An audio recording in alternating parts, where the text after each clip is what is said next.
I keep saying he. I would say his name. So Yahya Jammeh decided to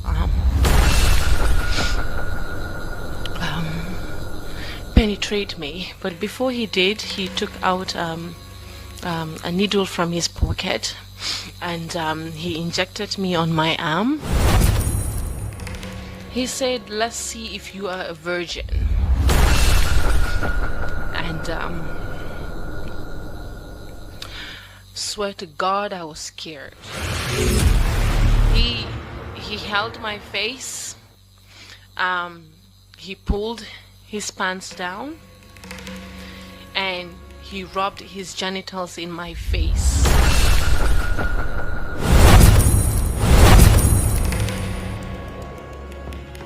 In a small West African nation known for its smiles, a young woman once dreamed of changing the world with grace and purpose. Her name, Fatou Toufah Jallow. Before the fear, before the silence, she was simply a girl with a dream. And the winner is Yahya Jallow from Gambia.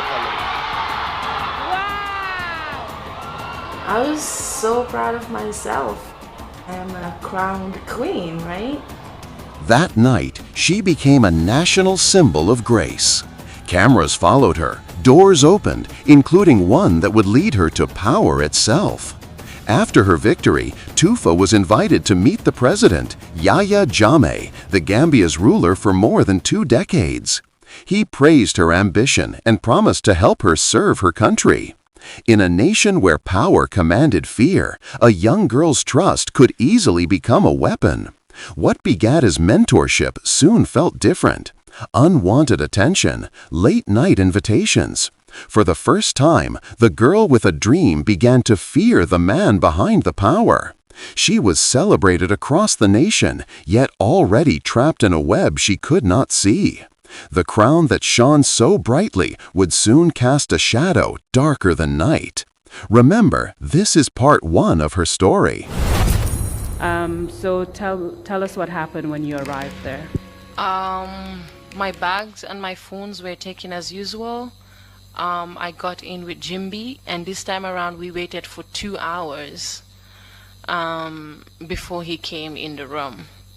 And then he came in. On that day, the conversation was... Sorry, who is he? The ex-president. Please continue. He was very much interested. I think before he said what he was planning to say on that day, he wanted to know my perspective on certain things.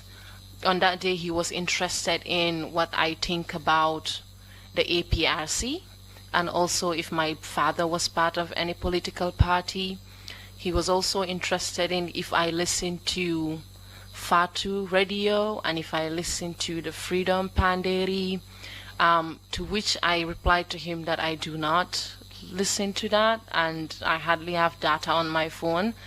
But those were questions that he was very interested in on that particular night. Before you saw the president, how long did you wait? 2 hours. About 2 hours. Yeah. And when you had that conversation, was there anything going on in particular?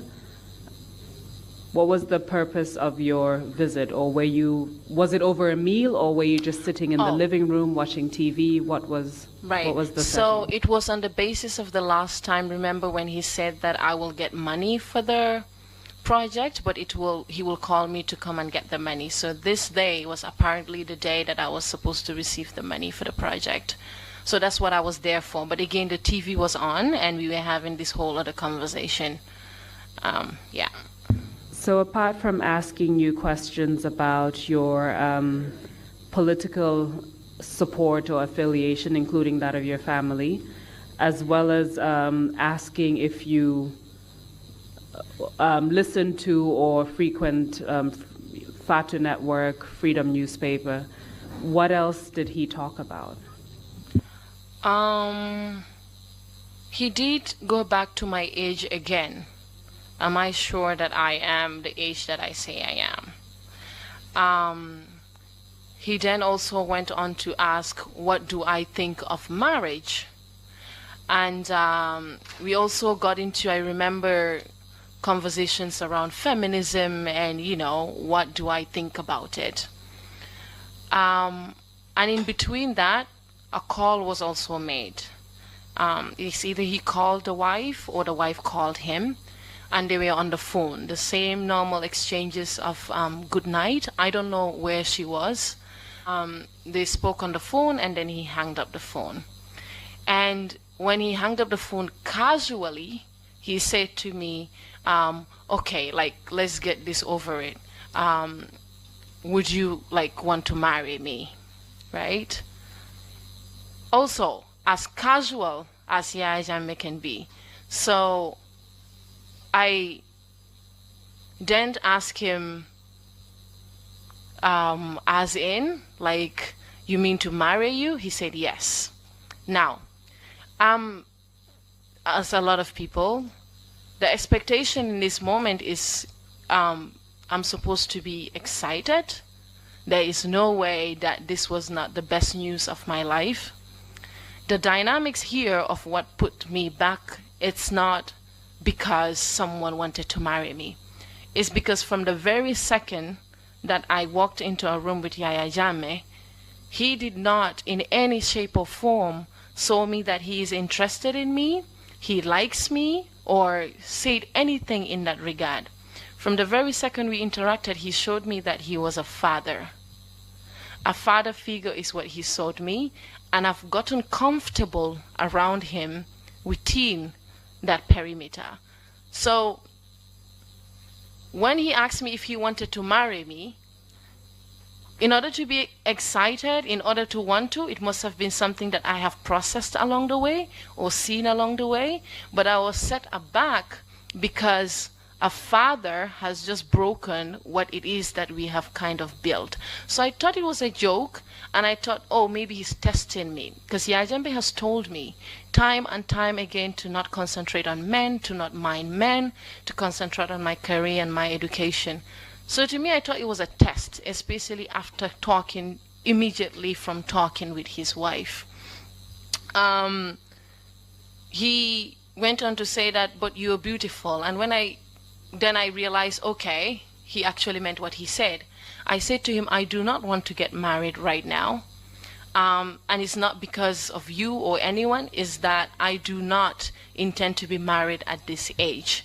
And me and him had conversation about early marriages and what women should be doing, and we've had those conversations. So that is what I was trying to reiterate. And then he said, there is nothing wrong with getting married to a man that is taking care of you, that is supporting you, to say. In what language were you having this conversation? Mostly English. Mostly English. And so after you responded that it wasn't about him, right. You just weren't ready to get married, what did he say? What was his reaction? Before that, he asked to who was my boyfriend. And then I remember asking, I didn't answer it. I kind of snooped the question in a way. And then he said that, I am the president, right? And I can know whatever I want to know in this country. But we didn't go further into that, and he did not insist. But before I left, before I got my money that he sent Kim Papa or Jimby to go and get, he said that maybe I did not hear him right, and then I need to go and think about it. And he had this smug smile on his face, like you're not hearing me, you do not understand what this is, or you think it is some type of a joke. But he did tell me to go and think about it. Yeah. How did you feel now that the conversation had clearly taken a different angle altogether? Initially, you said you felt he was a father figure, he gained your trust.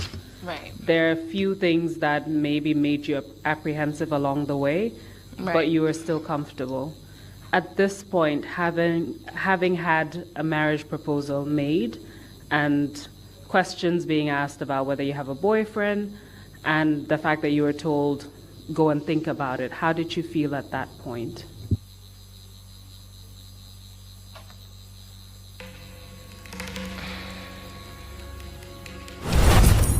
The hall was quiet. For many Gambians, the Truth Commission was the first time the pain of the past was spoken aloud. When Fatou Toufah Jallow sat before the commission, she did not speak only for herself. She spoke for every woman told to remain silent, for every girl taught to fear power. She testified that she was approached by the presidency after winning a national contest. She described feeling pressured, controlled, afraid to refuse. Her words were steady. Her voice did not tremble. She told the commission that silence was a second captivity. The room listened. Some leaned forward. Some looked down. Some fought back tears. For many, it was the first time the nation heard a woman speak publicly about power and violation. And the question lingered in the air. If this could happen to her, to whom else has it happened?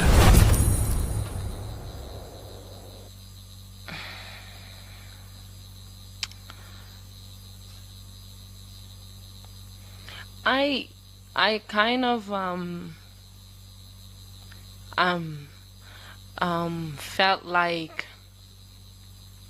felt a little deceived, and that I have lost this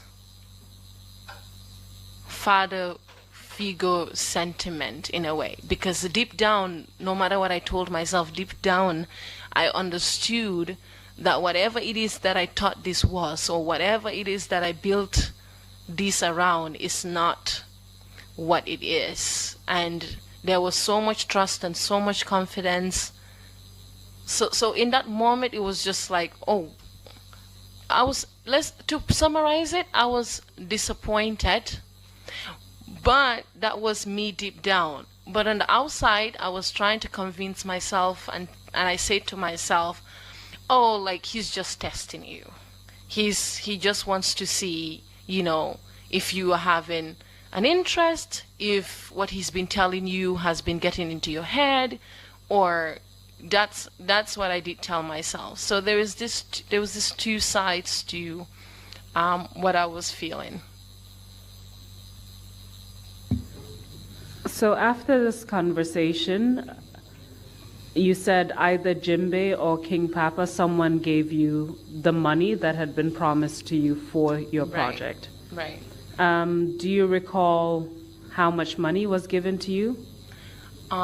So I don't know if you remember, in our second meeting, when I told him that I had $60,000 budgeted, and then he said that they could increase that amount to $100,000. But when King Papa brought in the money this time around for the same said project, it was $50,000. And you're certain that the person who brought in the money was King Papa? Because you said earlier that either Jimbe or King Papa went to get the money. One of them, because they were the two present there, apart from Yahya Jammeh and myself. So did King Papa bring it from wherever the money normally is, or Jimbe did? I'm not sure. But one thing I know for sure is the Oddleys normally carry either his money, or they're likely to go get where the money is than Jimbe herself. So I don't know who brought it from the outside, but the money was given to me. When the money was given to you, was anything said at that point? Right. So also this is where it becomes ironic, because the money was supposed to be for the project. Again, way less than what I have proposed and what he has proposed. But when the money was given to me, he's like, oh, it is for the bother of your coming, but he said it in Wolof, that's why it comes off like that, that it is for the bother of your coming, that he gave the money to me for. And who said this exactly? The ex-president. So what happened after that? Said bye to each other as usual, and then I went home.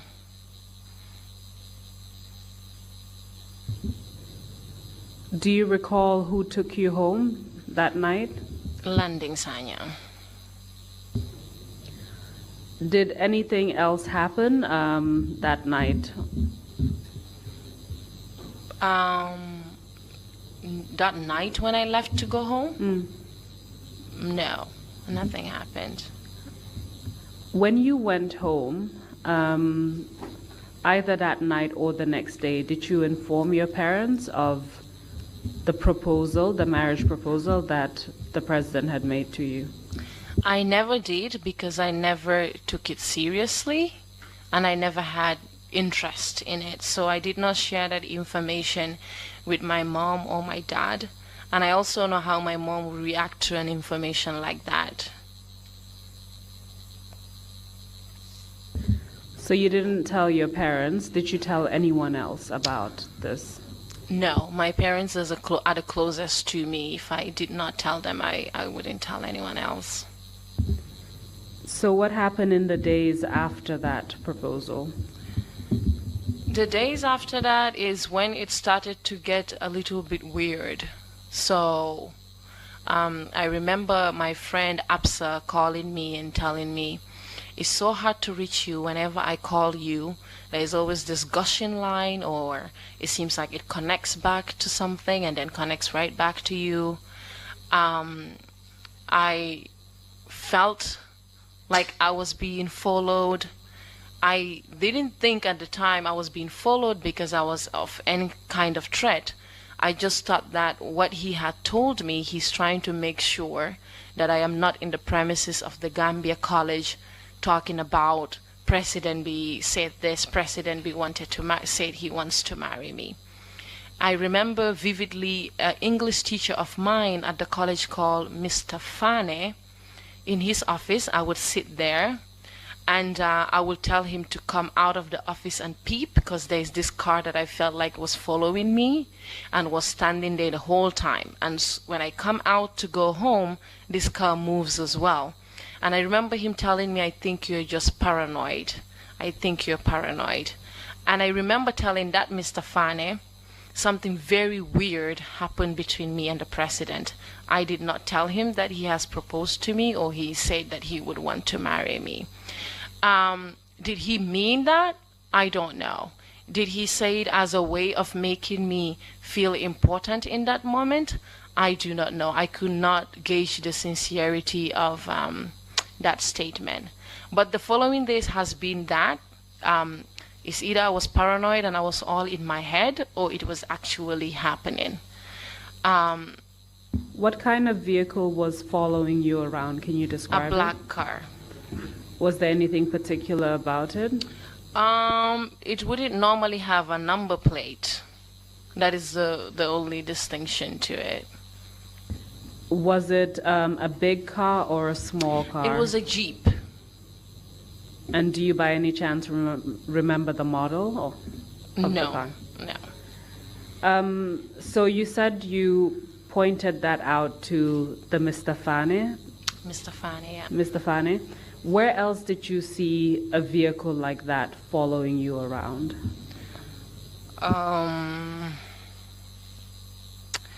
Most of my activities, because when I got up, I would go to the Gambia College, so it was between Brikama and Yundum. And I was going to, I remember Georgian drama debates at Nusrat High School for the PR Health group. Also, when I went to Alliance Franco to judge the Miss Fulbe, there was a Miss Fulbe pageantry that was happening, and I was part of the judges.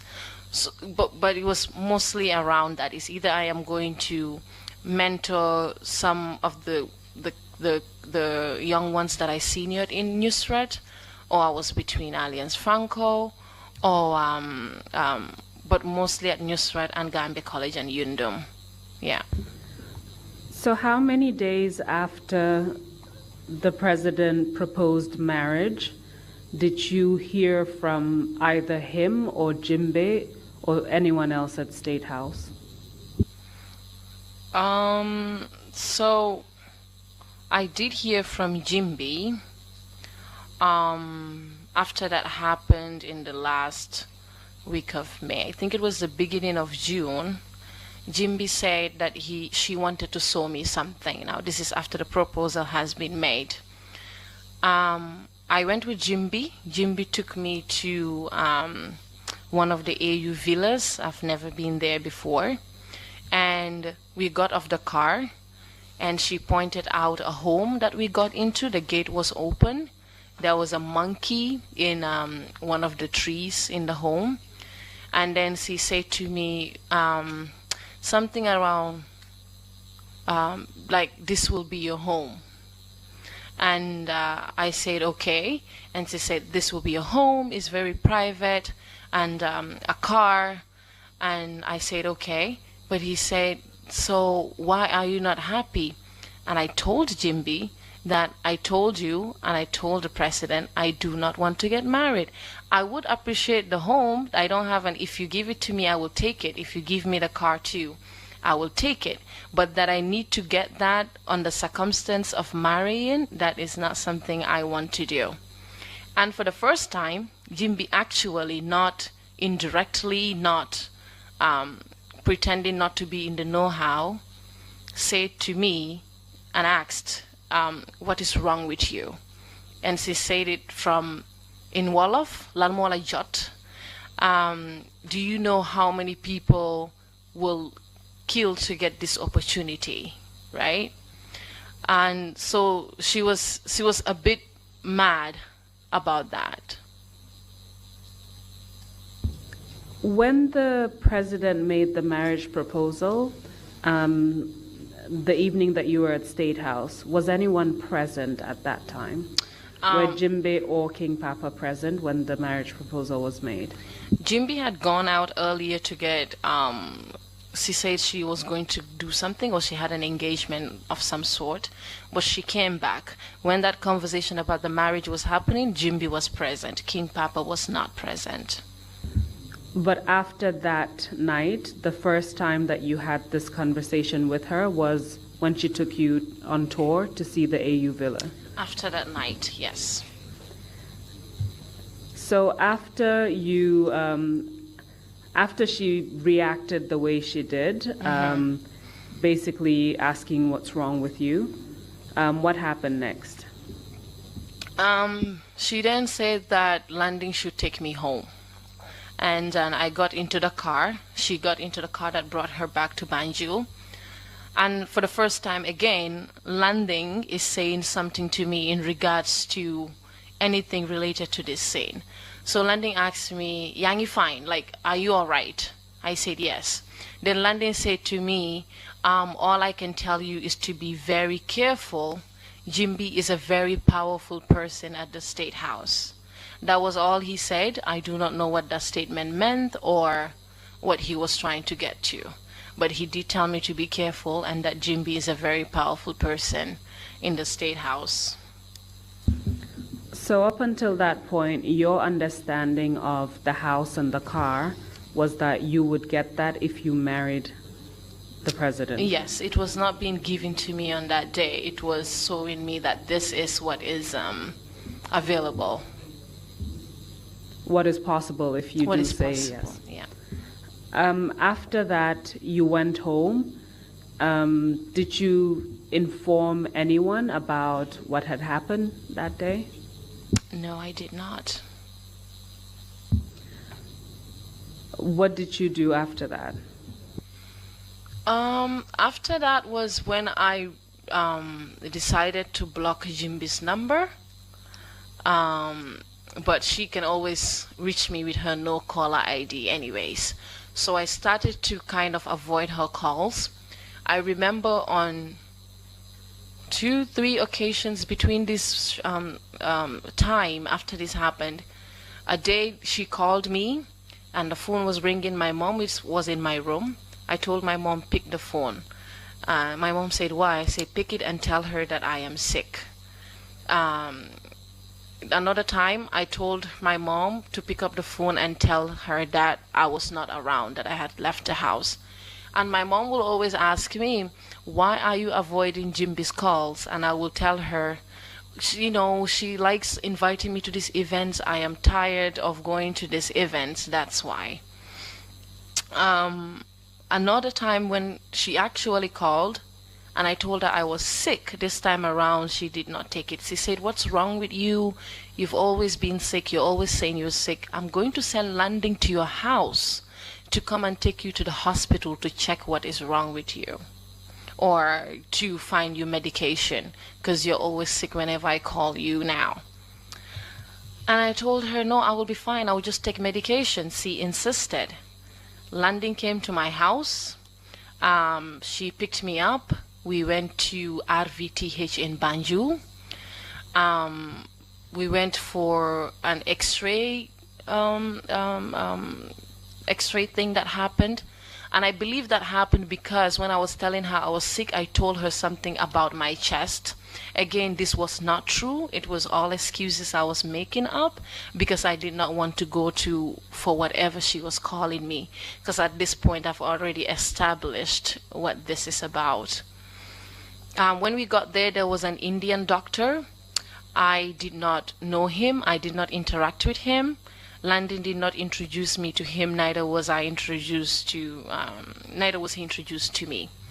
Then he ordered for us to go to whatever technician was responsible for scanning. I went in there, they took my blood pressure, they took me into the scanning room and they scanned my chest, which is the scan I gave you yesterday. And then I came out. So there were results. I have not seen the results of that report, of that X-ray scan. I just had the X-ray was given to me, but it's just an X-ray. There's no description of what happened or what the X-ray is actually saying. So was the results given to Landing and then Landing took them back to Jimby? I'm not sure. But the results were not given to me. I do not have them up to this date. But they gave me some medicine for indigestion and also for chest pain. And then I went home. Landon dropped me off home. So am I right in understanding that this would have been in early June 2015? Let's say. At this point, Landing had already told you that Jimbe is a very powerful person at State House, according to what you said. Right. But you still went on to block her number and try to avoid her. Right. At that point in time, how did you feel about what was happening? And the fact that from what you've said, you hadn't told anyone about it. So how did you feel at that point? What was going through your mind regarding the entire incident? I thought in that moment is that I did have a choice, that if Jimby is calling me to come to this and I do not want to do it anymore, I do not want to come, because at this point we are no longer talking about any type of project. We are done with that. And if Jimby is going out of her way to even show me that anger on that day to say, what, like, who does that? What kind of person are you? It means that she's angry with me. And the whole vibe was not fine. And someone that she's walking with, who's a driver, is also telling me that she is powerful. So it was all just mixed up together. So in my own little 19-year-old head, the best thing I can do is cut out Jimby, mind my business, as long as I'm not doing anything bad, as long as I'm not mentioning anybody's name, I'm not out there to give any type of information, and I just wake up and go to school and come back, that I would be fine. That was a game plan that I assume that I've had written down, that everything is going to be fine and everything is going to be okay. And I'm going to keep giving excuses. Every time she calls me, I'm going to say I'm doing this and I'm doing that. I was not also calculating for how long could that go on for. But yes. So after that, when was the next time that you saw Yahya Jammeh or anyone else from State House? This is only the beginning of Toufah's story, because according to her testimony, there was another visit, another encounter, a moment where power was used to isolate and control. What happened next is something the nation has struggled to speak about. And in Part 2, we go deeper into what she says happened behind closed doors when she found herself locked in a room with Yahya Jammeh. Part 2 will shock you. Make sure you follow us on all social media platforms so you don't miss the next chapter of this untold story. What happened in Part 2 will shock you. Keep following and remember to share this story. Thank you for watching.